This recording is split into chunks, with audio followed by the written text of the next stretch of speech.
So something I've been thinking about is driven.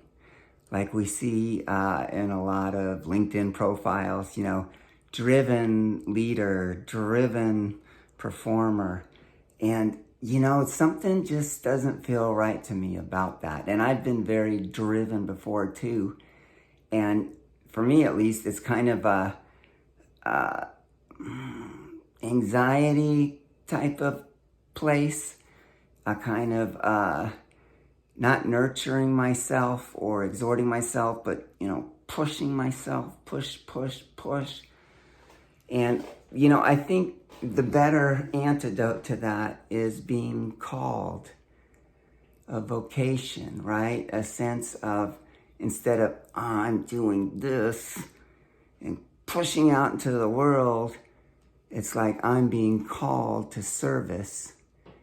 And, I'm responding out of that, out of a wellspring of stewardship, compassion, care, service, not, I'm going to succeed, And I think one of the characteristics of being called versus being driven is letting go of the results.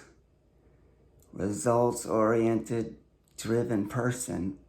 Well, results are important, but, in reality, you can only do so much to get results. And I think, at least as I'm growing and getting older, there's a lot that really isn't in my control than I thought it was. And so I believe one of the characteristics of being called is you do your part and then you let it go and let the results take care of themselves, whether they turn out to be what you want or not. In the parable of the talents, Jesus says, well done, good and faithful servant. Faithful meaning you did what you were called to do. You were faithful to your vocation. You were faithful to the call. He does not say, well done, good and successful. Hey, you exceeded benchmarks.